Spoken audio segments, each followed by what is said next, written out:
Welcome, everybody. It's a pleasure to welcome you to this memorial for my mom, Jean Quataert. Also, welcome to those who are watching this online or in the future on the recording online. For those who don't know me, I'm Don and Jean's son, Elliot Quataert. I suspect you all do know that my parents had a particular love over many years for Binghamton University. That's actually true for myself as well. A very formative experience in my growing up was that as a senior at Vestal High School, I actually took 2 physics classes and 2 math classes here at Binghamton before going on to be an astronomer and a physicist. So it's a particular pleasure to have the memorial here at a place that played such a pivotal role in my family's life over the decades. Today is bittersweet, of course. I think the distance from my mom actually dying allows, for me at least, to enjoy the moment for more free from the immediate difficulties surrounding her death. My mom was one of the most intellectually vibrant, physically fit, politically engaged people that I knew, so it is hard to imagine that she's still not here. I'm confident that if it weren't for one medical thing, the stroke, she would still have walked her 15,000 steps today. She would be lamenting the fact that Roger Federer was finally forced to retire from tennis because of physical reality. She would be planning her next Rhodes Scholars trip to go somewhere exciting, which she really took up in gusto in retirement. I'm absolutely certain she would be devastated and furious at the Supreme Court's overturn of Roe versus Wade and would be continuing to curse loudly to anyone and anywhere about the failings of the political system. My mom was a very remarkable woman with an amazing path through life, from the East Coast to the West Coast to the East Coast to all over the world. I think as her son, it took me time and distance to really understand and appreciate and recognize all that she had accomplished and all of her wonderful traits. The reality of the parent-child dynamic can interfere with that perspective for some time. My hope for today is that those of us who are here or who are online can use the opportunity to reminisce, mourn, celebrate whatever each person individually feels like they want or need in a way that we couldn't do well over a year ago because of COVID. And so with that goal in mind, I've asked a few people to say a few words about their memories and experiences. I will also share a few with you. So I thought I would start by addressing the elephant in the room, which is how 2 non-mathematically inclined historians gave birth to a physicist. So I actually am a theoretical physicist, which means I basically do math. My mom would never tell me what her math GRE score was when she applied to graduate school, but she assured me it was not up to snuff. So we actually, as the child of historians, I did later in life do some archival research as to the origins of my physics inclination. And the farthest back that we could figure out what was going on turned out to be in some tapes that my dad had recorded. So my dad was the pack rat in the family who kept everything, every report card, every Lego set I ever built, you name it, he kept it. And so something like 20 years ago, we were listening to some tapes actually to hear my grandparents, but listening to those tapes, we came across one that was me and my mom talking when we lived in Houston. I probably was 7 years old, 6 or 7 years old, something like that. And there were a couple of remarkable things about the tape. So one was that my mom was baking a cake, which was extremely unusual for her. But the other is that I was actively quizzing her math questions. So I was asking questions like, Mom, if we had a cake pan that was twice as big, how much of a bigger cake would we be able to make? And so I kept going with these questions, and you could hear her starting to panic because she didn't know the answer. And at some point, she gave up and yelled for my dad to come take over. So the archival research has led to my interest, at least going back to the age of 6 or 7. Tracing it further back has been difficult. Actually, soon after that, in 1980, we moved to Germany for a year.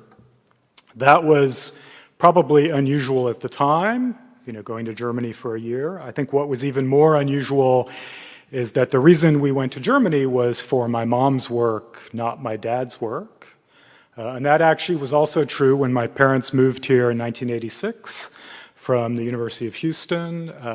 It was because my mom got the job offer, not my dad. So my dad freely acknowledged that he came to Binghamton on her coattails.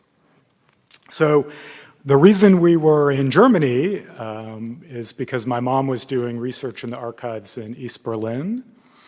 So we were actually living in West Berlin at in this amazing sort of historical research institute. But my mom would, regularly, almost daily, go across Checkpoint Charlie. For the youngsters in the room, that was the point you had to pass through to go through the Berlin Wall from the west or east side to Germany back and forth. And that's an amazing experience. I'm pretty sure that there are not many people, not many Americans in the world whose mothers had so much firsthand experience with Checkpoint Charlie in East Germany. And I count myself extraordinarily lucky as having been raised in a family where that was just one of the amazing international adventures that I had growing up. It was really a remarkable experience and a remarkable opportunity. So I already alluded to my mom's strong opinions about politics and what was right and what the right direction for the country was. She was a passionate and card-carrying 1960s liberal, and I think this really was a defining characteristic of her personality. Everyone who knew her came to expect loud musings along these lines, and I thought about what word would be appropriate and thought maybe rants wasn't quite the right word for a memorial, so went with musings, but you get the idea. I think what impressed me the most over the years, though, was that her passion for and commitment to politics and human rights and progressive ideologies really infused many aspects of her life. It wasn't just about yelling at the TV news, which she certainly enjoyed doing, but it really did infuse many, many different aspects of her life. She protested against wars that she didn't believe in. That actually is one of my strong memories when I was in high school in Binghamton, was we went to anti-war protests about the first Gulf War. She also donated time and money to a wide variety of causes. I think that I didn't fully understand and appreciate the extent of her donations actually until after she died. And the reason is then her mail started getting forwarded to us, and literally the volume of mail that we received, mostly in the form of solicitations and junk mail from the many, many, many different causes that she donated to, went up by a factor of 10. And I have spent hours trying to get ourselves off of those mailing lists to no avail so far. So I think the set of actions that she took that actually stood out to me the most about her political commitment was that later on in her life, she became very, very active in canvassing locally in upstate New York for Democratic candidates for office, both on the phone, cold calling people up, and going in person and knocking on doors. And this is something that didn't come, I think, naturally to her.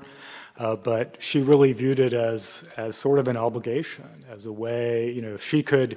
I was honestly astonished by the fact that her reaction after a day of doing this was that if there were a few people who had seemed engaged to have a conversation out of the many hundreds that she talked to, that was a victory, right? Because that was doing her part to try to make progress. And in addition, the same passions that I've just described at the more personal level really also infused her scholarship and the work that she's known for. In particular, later in her career, she really pivoted from doing research on German women's history to focusing on the historical origins of the human rights movements in many, many different countries. And I think that was driven as much as anything both by her interest in those historical questions, but also by her own personal commitment to the causes. And that's something that I admire tremendously, and I hope that over the coming years and in my life thus far, I'll be able to live up to her wonderful example on those fronts.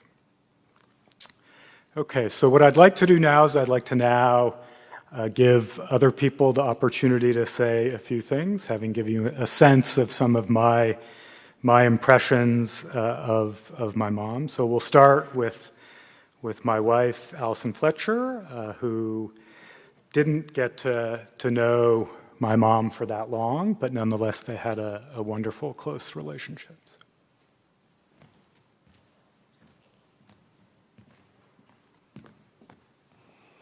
Hello, I'm Allison Fletcher. I'm Elliot's wife and Jean's daughter-in-law. When I was single, I didn't really think much about a mother-in-law or my mother-in-law, a very abstract concept. And yeah, you heard the horror stories about in-laws, and I listened to my girlfriends gripe about whatever, this, that, anything related to the in-laws. And I saw the movie Monster-in-Law with J-Lo and Jane Fonda, so I understood that this in-law relationship could be quite fraught and complicated and dramatic. But I thought, surely it can't be that bad. If Jean were here, she would probably say, "Good grief," to some of these stories. I thought, I'm easygoing, I roll with punches, I will have a decent relationship with my mother-in-law. And then I met Elliot, and then I met Jean, and then I married Elliot, and Jean became my family. And, sorry. I wish I could just make it academic, but I was so lucky to call this woman my mother-in-law. We got along so well and so quickly and with such love and such happiness. And, we were perfect politically together. We would spend hours talking about politics. I can't count the number of times she'd be visiting Elliot and me, and we would be just diving into the weeds on politics over coffee, and Elliot would say, "Can you please not? We haven't had breakfast yet. Can you pause?" And we could talk and talk for hours and shop because, she loved her shoes and her bags, and she loved to shop, which I love that about her. A nice little interesting point. And I loved her appreciation for a good swear word. It was nice to be able to drop the F-bomb every here and there with a mother-in-law in the room and not think, "Oh my gosh, what did I just say?" And the thing we bonded over the most was our love for Elliot. And although my time with Jean was much, much too brief, what I am so thankful for and what I am so grateful for and happy to have experienced is that decent relationship was so much more. It was pretty close to perfect. Thank you.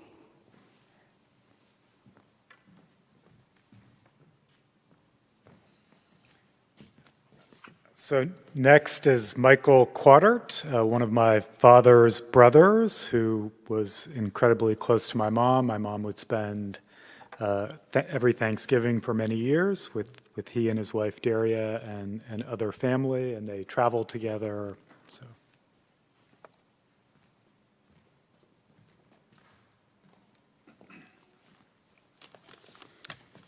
So Jean could bake? Well, it was in July of 1969 in California that I first met Jean. I remember the date because I'd been, sorry, after you guys. So I had been out of the country for about 18 months. And on my return home, I stopped off in California to see Don and Jean. Not sure that I was actually invited, but I stopped anyways. And I remember the date very clearly because while I was gone, I had seen Zero TV, and Don and Jean and I watched the moon landing together. So that was very memorable. And I remember thinking, boy, things have really changed since I left. Well, Jean introduced me to Mexican food and the Pacific Ocean. And we went body surfing in Santa Monica, my very first time I'd ever been in an ocean, so it was quite the experience. And I remember Don had left the water first while Jean and I continued to body surf, and he waited for us on the beach. And then suddenly, a series of freak waves came out of the deep that apparently had been caused by a tremor off the coast of Mexico. And it smashed down onto the beach and swept everybody that was out of the water, far up the beach. And I remember the water was several feet up the lifeguard station. It was total chaos. And I was still in the water, but I could single out Don and Jean. And Don, who had left first, was rescuing and comforting Jean. And of course, I'm like, hey, I'm still out here. And they totally ignored me. True love, true love. So my next adventure with Jean was about a year later, and after spending a year in Germany in 1970, my sister Pamela and I and Don and Jean spent some time driving around together in Europe. And in the evenings, all four of us would smoke, drink, and play cards. And during those card games, Donald would instruct us in the subtleties of fine sportsmanship. Not. And then a few months afterwards, my brother Peter and I embarked on an ill-conceived trip from Yugoslavia to Afghanistan on a used city bus that somebody was intending on reselling in Kabul. Well, by the time we got to Istanbul, we decided that was enough. And we remembered that Don and Jean were somewhere in Istanbul. And amazingly, we managed to find them our very first day there. And you can all imagine the look of great surprise and delight on Jean's face when we knocked on her door and said, Jean, it's us. Guess who we're staying with for the next month or two? Well, I'm sure it's just a coincidence that after they returned to the United States and finished their work, they ended up living and teaching in Houston, about as far away from New York and the rest of us as you could get. Well, in later years, Jean and Daria and I loved to museum hop. And we went to all the museums in New York City several times.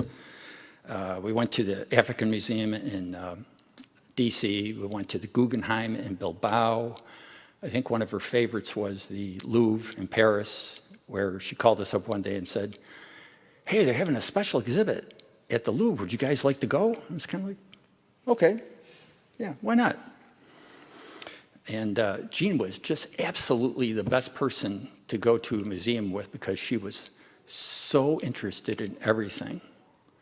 Of course, she did have a problem with the volume control in the museum, so she shared everything that she was interested in with everybody there. Well, while we were in Paris, the three of us decided we're going to splash out on a really fancy restaurant. And when we went there, Jean ordered her typical bottle of water and a plain salad. So this being France, of course, the waiter came over with our fancy food, and then Jean's water and salad gave her a really haughty look. And that look changed to horror when she reached in her purse and pulled out this industrial-sized bottle of Tabasco sauce. And she started to sprinkle it so vigorously, I thought of that scene in the movie The Exorcist, where the priest is sprinkling holy water. Demon, get behind me.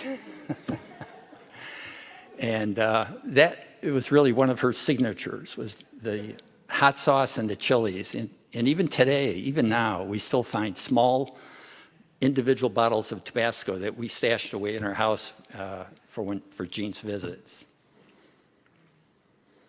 So there was very little that Jean was halfway about. She was all in on both her likes and her dislikes, and her vocabulary, her non-profane vocabulary, consisted mostly of superlatives. It was the best, the worst, the nicest, the meanest. But she definitely had the gift for profanity. One day, we being Donald, Jean and I had visited, I think it was the Met in New York City.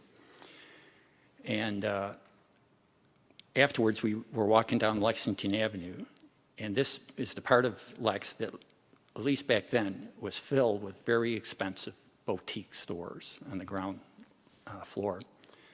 And as you all know, Jean was the ultimate social warrior. So walking by these expensive stores, she started to rant in her typical hoarse voice about tax the rich, those undeserving MFers. And she spoke so loudly, I could visualize at the time the owners of the penthouses shuttering their windows, thinking that the mob was coming up. So this was going on for a couple blocks, and she was getting more and more energetic, let's say. And in mid-sentence, she looked to one side and she goes, "Look at those shoes." And it was an expensive boutique shoe store. So she drags poor Donald into the store with her. And I'm not going in there. I'm waiting outside. And they were in there for what seemed an eternity while she tried on one pair of shoes after the other. And I could see Don dutifully nodding his head in approval. "Oh, yeah, you look great. You look great." And eventually they came out, and Jean had purchased a pair of $500 shoes. And without missing a beat, she resumes, "Tax those rich sons of bitches." So one of the things I really loved about Jean was that every time I would remind her about this, she would laugh after she stopped choking me, of course. But she really had a good sense of humor about that. Okay, you're talking about the politics. I often remark to my brother that watching the evening news with Jean was a contact sport. And even on an ordinary broadcast, she would strew F-bombs as if they were rose petals at a coronation. And normally she would go storming out. She'd be so worked up. And that was just a weather forecast. Yeah. So anyway, she had an unsurpassed ability to make friends, and she just adopted all of us in my family, and we became part of hers, and she very much epitomized that phrase, forged family.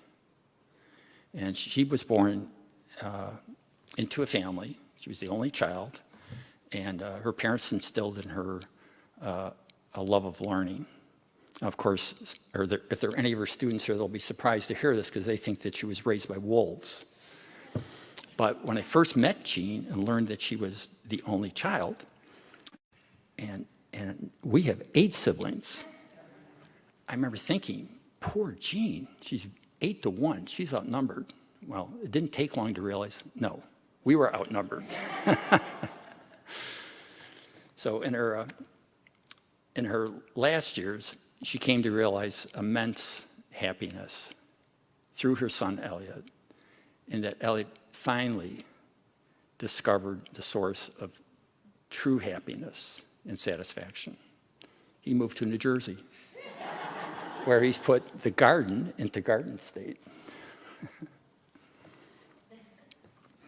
But Jean she really loved her friends and family. She was totally committed to all of them. And whenever we got together, she had this technique of trying to focus on a few people rather than glad hand everybody.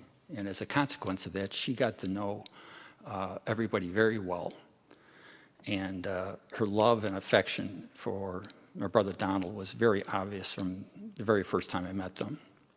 And she would call, when they were separated apart, Jean would call him on a regular basis, frequently throughout the day.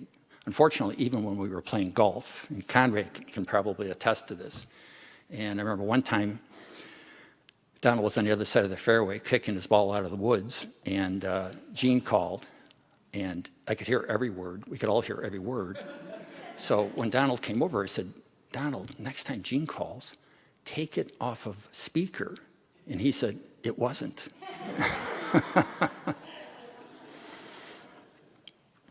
But Don was the love of Jean's life. And after Donald passed, many times in a quiet moment together, she would say to me in the softest imaginable voice, "I really miss Donald." And it always tears at me when I think about that, and it always will. But the one thing that gives me comfort is that I think back to that day in July of 1969, where Donald had left first and was there to rescue and comfort Jean in that soft light on the beach. So, thank you very much.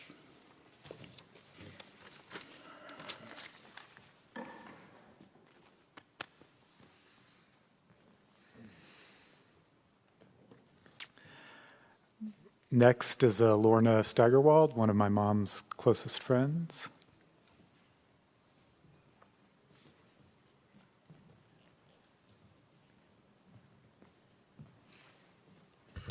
Thank you.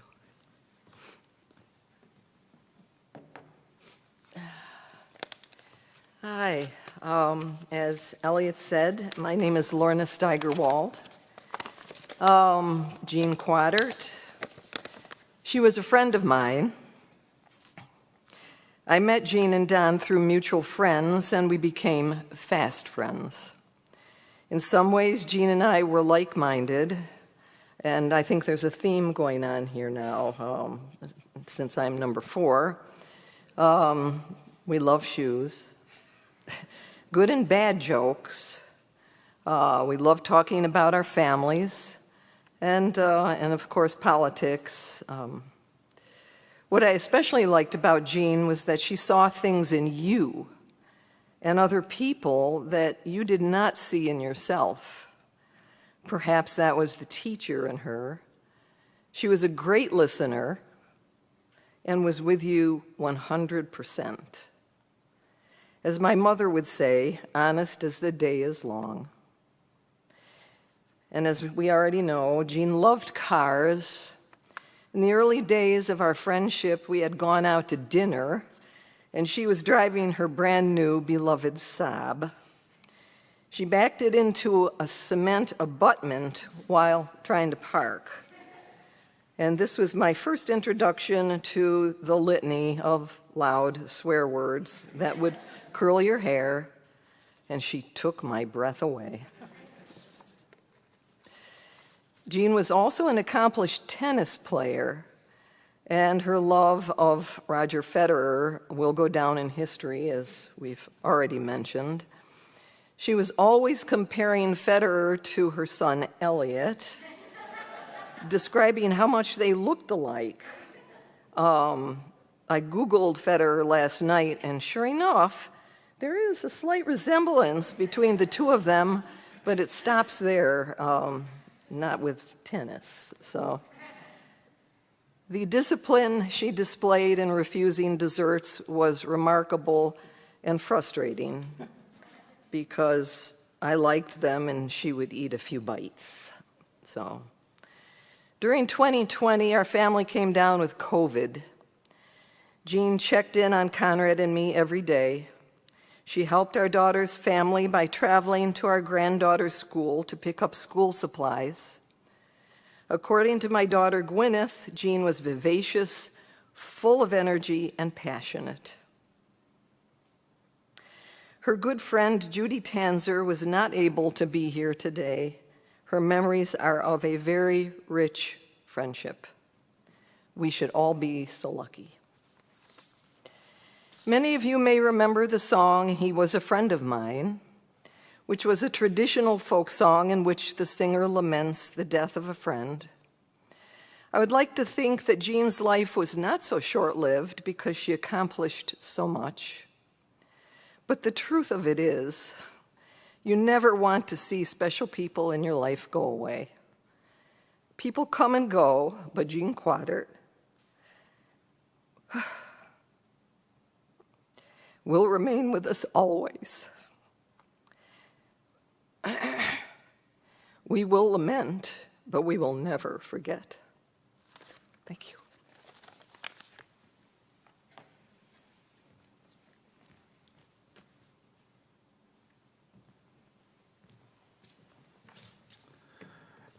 Next is Shelley Rose, who is one of my mom's last PhD students.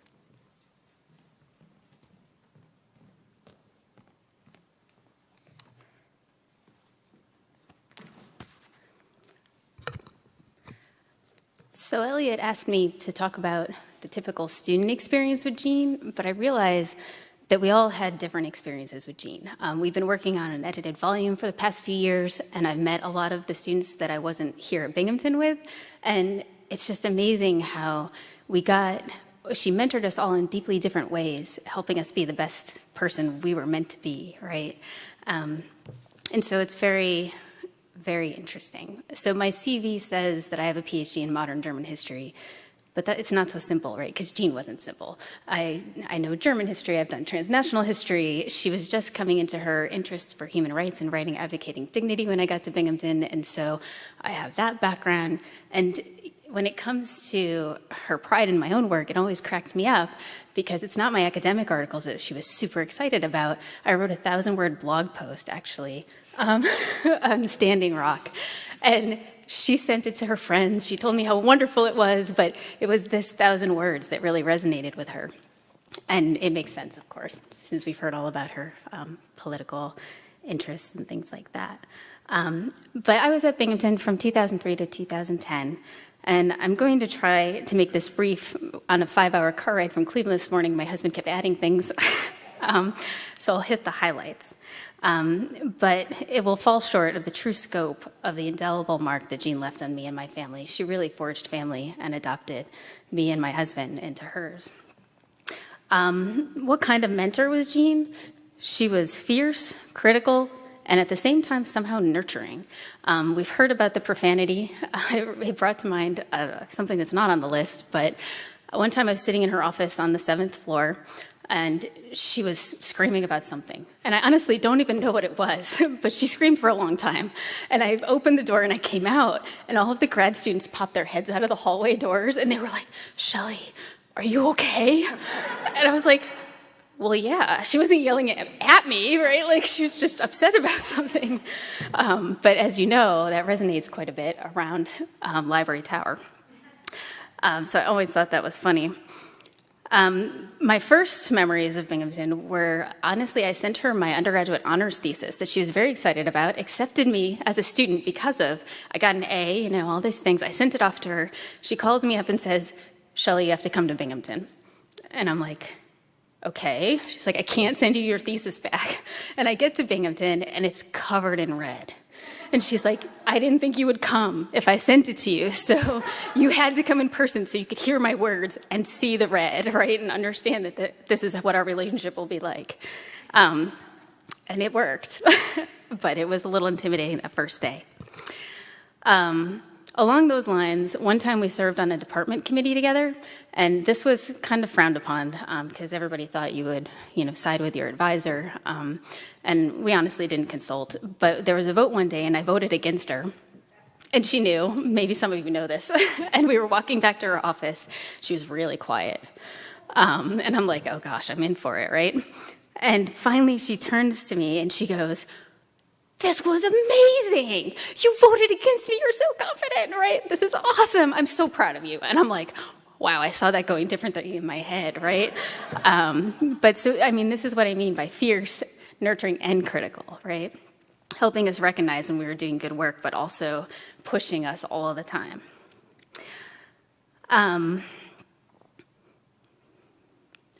So this microphone is actually reminding me of Jean in the classroom. I don't know how many of you have had the experience of sitting in one of her lectures. I GA'd for her a lot in the lecture hall. And one year, at the beginning of the semester, she likes to pace, right? And in the lecture hall, she had no need for the microphone. So she'd be over here, she'd be over here, but she'd get closer to the microphone and get really, really loud. And all 5 of us GAs are sitting there going, why is she booming in the lecture hall? But like only at certain moments. And we finally figured out, and one of us snuck up, right, and turned the microphone off. But it was just larger than life, right? Because she kind of had that mobility and dynamism.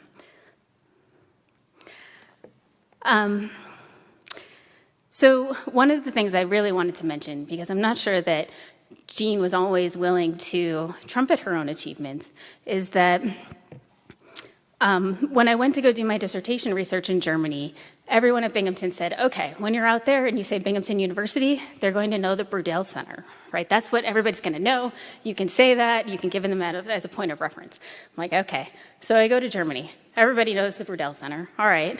They also knew Jean, right? Everywhere I went, when I said Jean's name, doors opened, people hugged me. They were really excited to see me. Her personality and her professional reputation and all that went before her. And it was just beautiful. That said, I met a colleague in Bonn one day, and we were trying to, I didn't know her personally, but she knew Jean's work and therefore wanted to know my work. So I was explaining it to her. And then she asked me critically about my relationship to Jean. What was my relationship to Jean? And I was like, that's a weird question.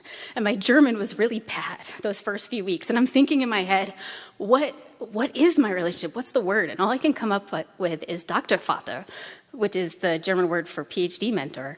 And I felt my face get all pale, and I thought about the look she would give me if I called her my doctor father. And I'm struggling. So finally I just blurt out, she's my Dr. Mutter. And this woman's like, oh, okay. She totally accepted it. It was fine. And I get home. I'm a little terrified to tell Jean this story, and I finally told her, and she was like, oh, that's awesome. That's fabulous. So funny. That's exactly what I am. And I was like, okay. So I called her my Dr. Mutter from then on, right? Mother, mother-in-law, Dr. Mutter, it all fits, especially with her personality.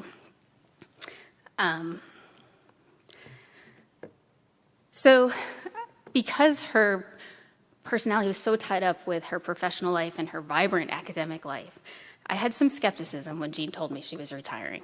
I said, okay. I'll wait, 5, 10 years. We'll see how this plays out. But I knew she wanted to spend time with family, and I knew that was really important to her in traveling. And so we ended up organizing a retirement symposium for Jean. One day, Jean and I were talking, and she mentioned how special this volume was, this edited volume was that Donald students had put together for him, and how much it meant to them. And so, I couldn't not, right, for my Dr. Mutter. So we organized this symposium. Thank you to everyone at Binghamton, Heather DeHaan, Jen Evans, and all of you for helping that come together, because it was a really beautiful celebration of all the connections Jean has made. She really was a connector. She was always connecting people. We went to conferences, and she was always introducing me to everyone in the room. That's how I met Bill Smaldone. We couldn't get 2 tickets to a luncheon. Her first PhD student was Bill Smaldone, and he happened to walk by, and she's like, Bill, take Shelley to this luncheon. And all of a sudden I had a new colleague, right? and he, no question, sure, Jean, no problem. And he'll probably watch this and laugh. But it was just, that was the way she was. And I didn't realize this wasn't the norm until I got much further in my career and met other graduate students from other schools and other programs. And they would say, your advisor introduced you to people, like, all the time? That's weird. Like, we never see our advisor. And so, like we said, right, when she really invested in her students and the people that she loved, excuse me, she was all in. And that was true with so many parts of her life. So I wanted to talk a little bit about the volume because a lot of our authors are actually at the German Studies Association this weekend, so they're going to be watching virtually. But after the conference, we worked on this edited volume for Jean. It was a celebration of Jean. It's a labor of love. Everyone wanted it to be perfect, and therefore it became this true labor of love. Poor Jean probably thought it was never coming out. It will later this year, or in April, excuse me. That's our projected date. But we wanted our words to be perfect, not because Jean was flawless, but because she set this standard of personal and professional engagement that was just so high for us, and we wanted to live up to that. And every time I would send something back, a lot of times the authors would write back, but Jean's gonna see it, I have to do it again, right? Like, it was a real pressure. But she believed that each and every one of us could reach our potential, and she encouraged us to do so. And we're really glad she got to see parts of the volume and hear parts of the volume. So sometimes I think about the future, and I'm really overwhelmingly sad that Jean is not in it. She was a huge part of my life, especially since I came to Binghamton. But then I keep realizing that there's no future without Jean in it. In the last year, there's been a couple of events. Someone mentioned Roe versus Wade. And then a couple days ago, I read about Roger Federer, and who couldn't have thought of Elliot, right, when they read that news.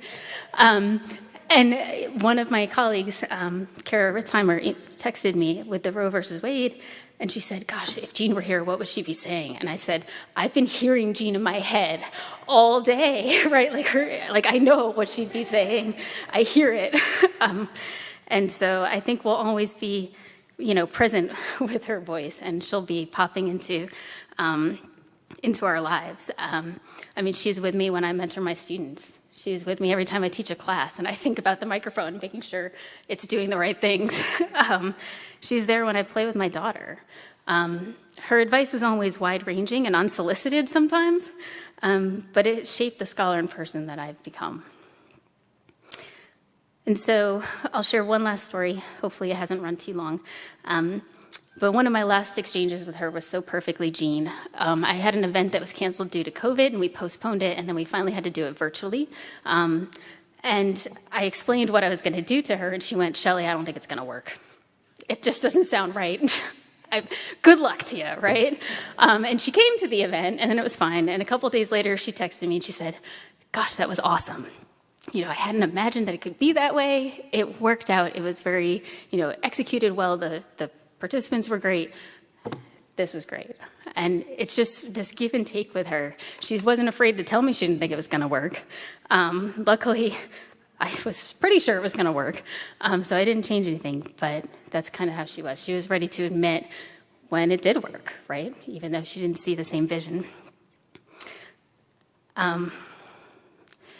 So I will say this final thing. I've heard over the past year on Twitter and with our authors and in our volume, just how much Jean's distinctive voice is always going to be with us, and we're lucky she had such a distinctive voice in so many ways. Someone on Twitter was reminiscing about the 7th floor. And even now we can still hear it. I'm sure you all can. She'll always be with us, right? Her voice will always be with us, mentoring, encouraging, laughing, and inspiring us to be the best versions of ourselves. Thanks.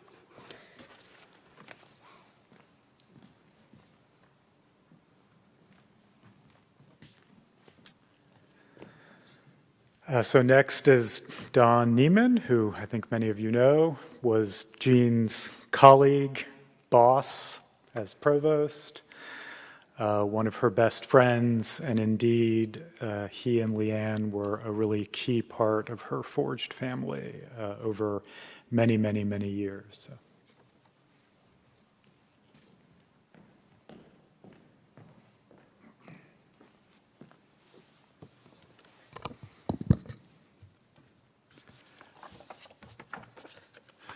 Good afternoon.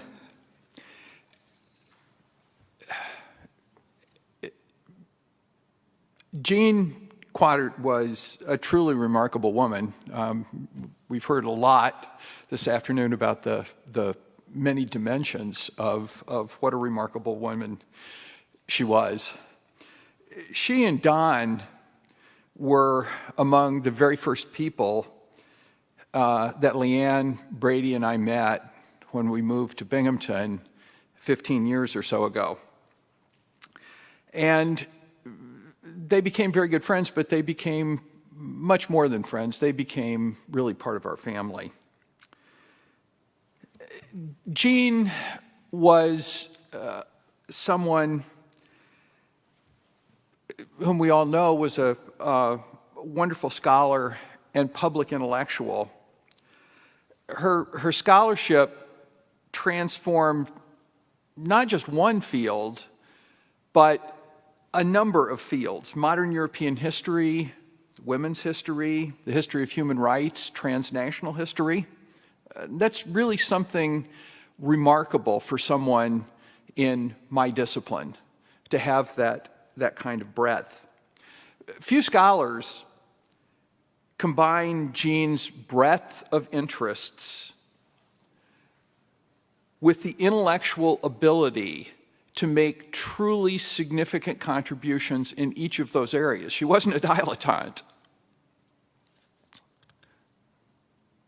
The range of interests was broad, and the depth that she achieved in each of them was truly remarkable. Jean's scholarship was meticulous, and she avoided falling into the trap of forcing it to serve the season's political fashion. That was never Jean. Now, as you've heard from everyone on the stage, that doesn't mean that Jean was politically disengaged. Far from it. She was passionate about politics and public policy and followed both extensively and intensively. And she believed that history was absolutely essential to understanding and, in fact, illuminating the most contested issues of our time. She wasn't bashful about weighing in on those issues either. And she did it with gusto, as everyone on the stage has commented. But she always understood the line between advocacy and scholarship. And she respected it. And that's one of the many things I found remarkable about Jean, given her passions and her intellect.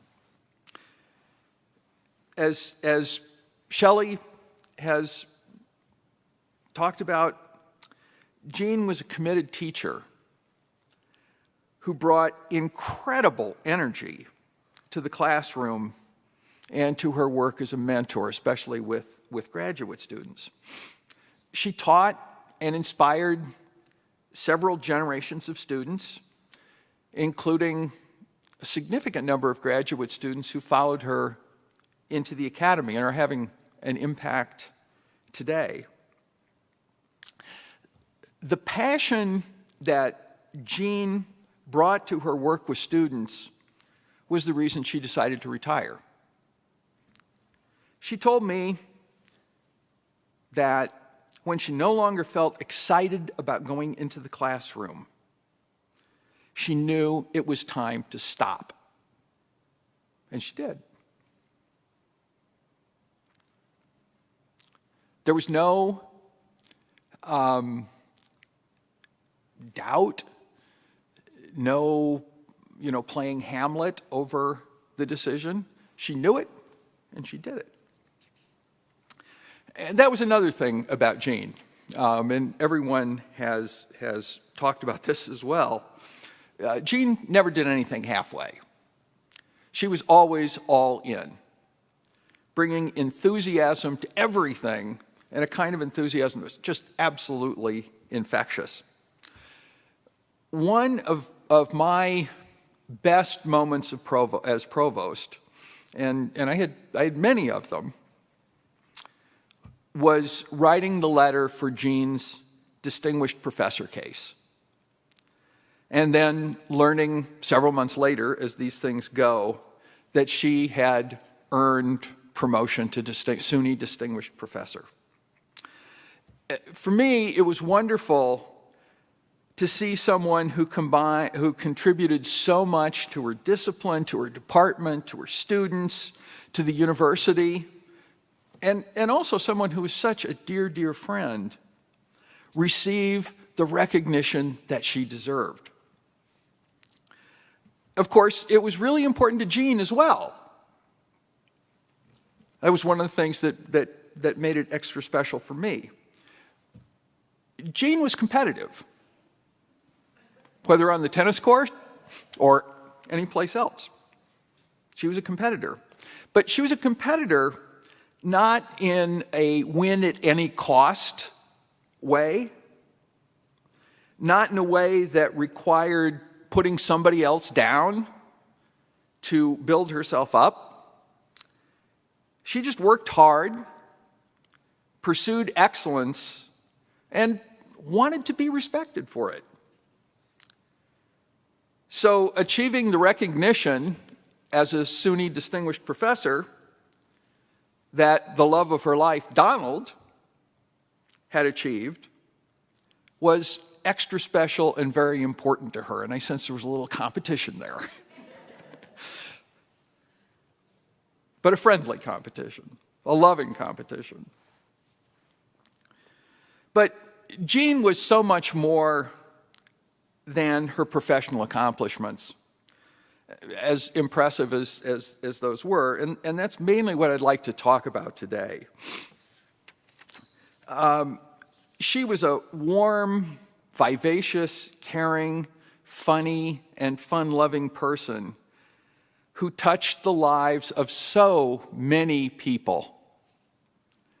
She brought energy, sunlight, and, of course, often lightning any place she went.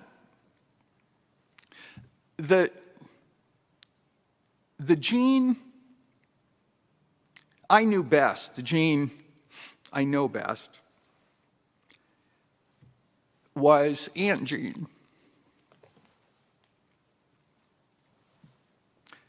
Or to be precise, Distinguished Saint Aunt Jean Bean.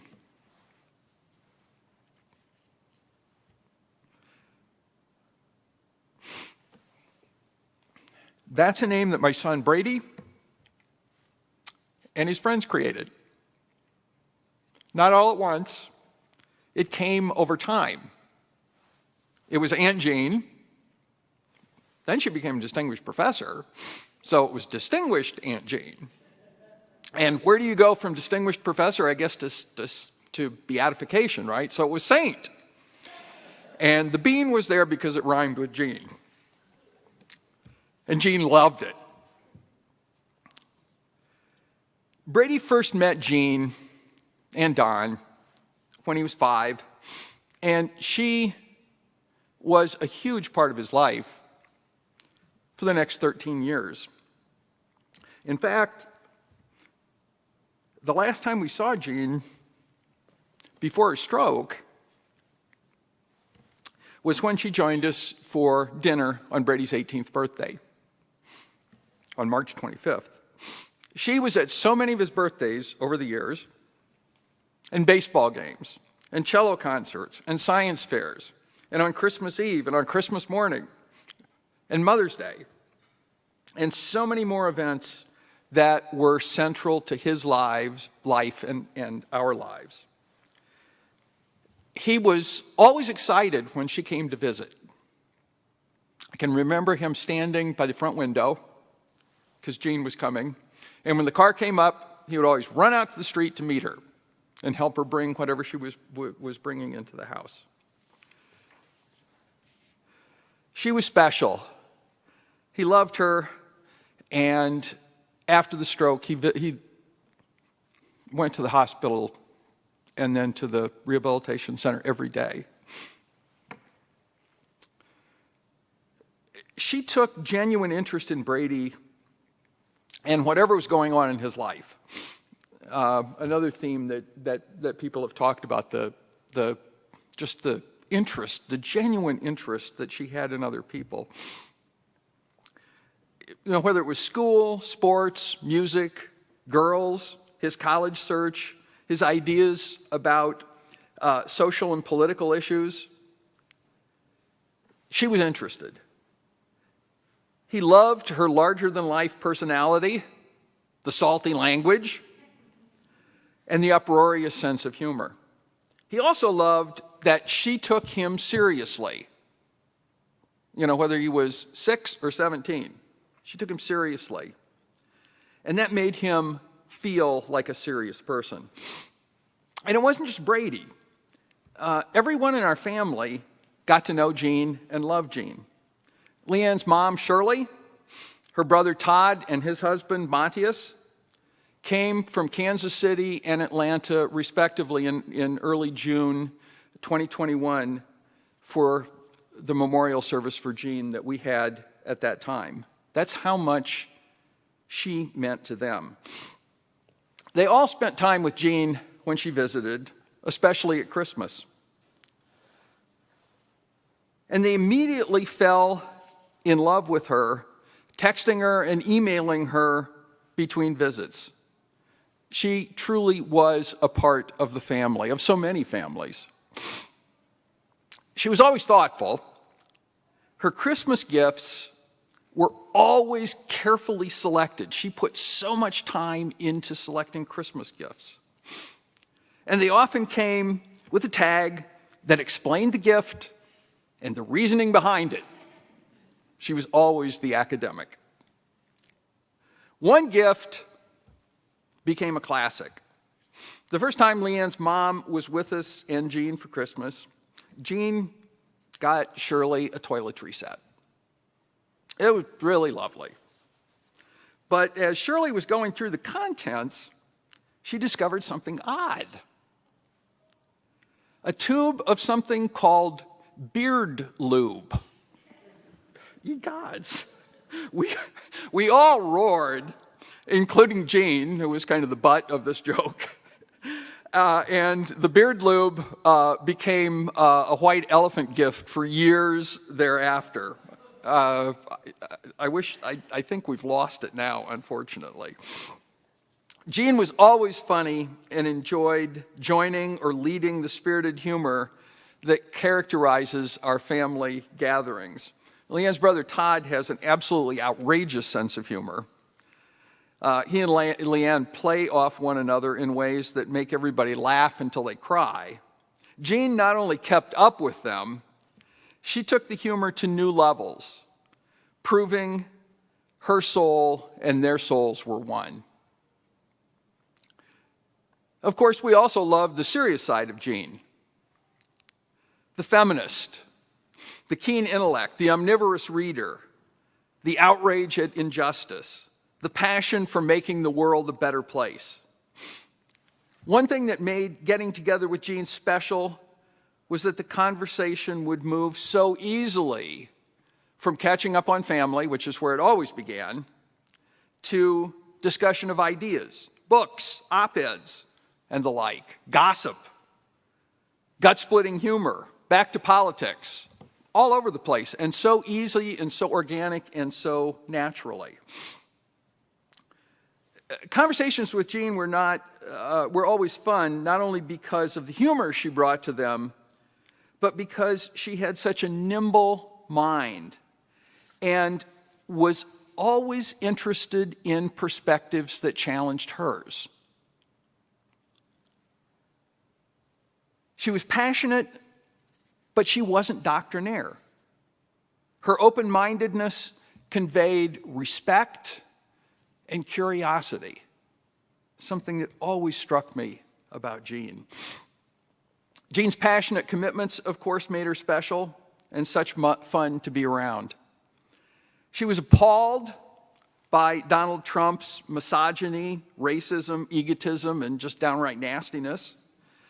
She was absolutely thrilled by Hillary's assault on patriarchy, and ultimately comforted by Biden's decency and really by his ability to win. She was elated when Obama was elected, inspired by his intellect, humanity, and facility with language, but she never forgave him for not closing Guantanamo. I'll never forget the outrage and excitement in the air when Jean, Leanne, and Elisa Camasholi hopped in a car in our driveway on a cold January evening in 2017 to drive to the Women's March in Washington. Or the whoops and hollers at our house, and Jean was with us, when Biden won the 2020 South Carolina primary, which launched him to successful nomination for the Democratic nomination. Then there were the texts as the 2020 election turned toward Biden, and so many more moments that Jean shared with us. There's so much more that I could say about Jean, but I think one of the remarkable things is the consistency of the Jean all of us knew. Different dimensions, but an incredible consistency about a really complex and wonderful person. But I really don't want to speak in the past tense. I always think that Jean is part of our life, the lives of all of us, in different, interesting, and I think very profound ways. And she won't go away. She remains part of so many of our most precious memories. And I know that she will be with me, and I know with you forever.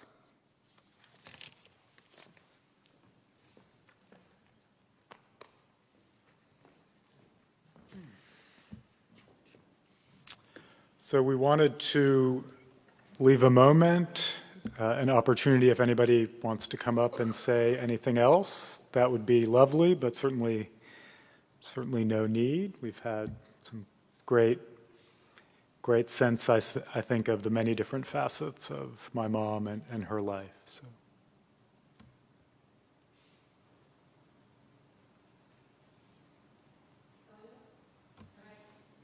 Yes?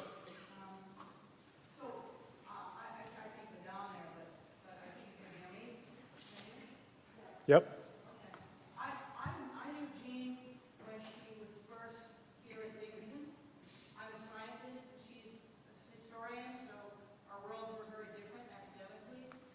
But I was a junior person, and she took me under her wing and was just the most warm, supportive person that anyone could have met.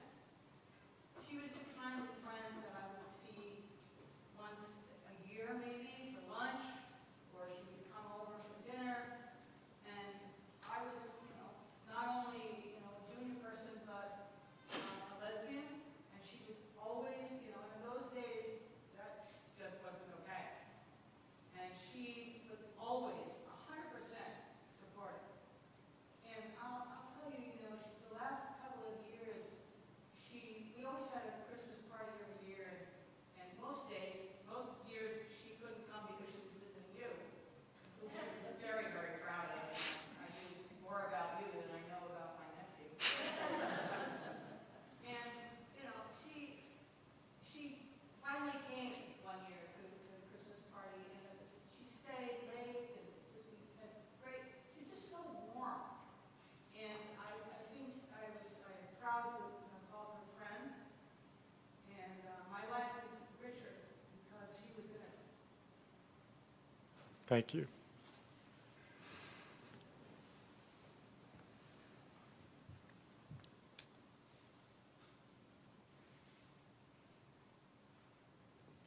So Don, should we transition to where is it? The reception is where?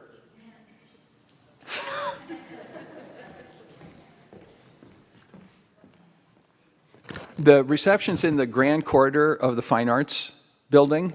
And so for those of you who are not familiar with campus and the labyrinth that the Fine Arts complex is, we can gather out there and we can walk up there together if for those of you who'd like to go. And I hope people can come and have a chance to chat and reminisce. But thank you. All right. Thanks again, everybody, for coming, and a particular thanks to Don, who shouldered the vast majority of the organizational responsibility. So thank you.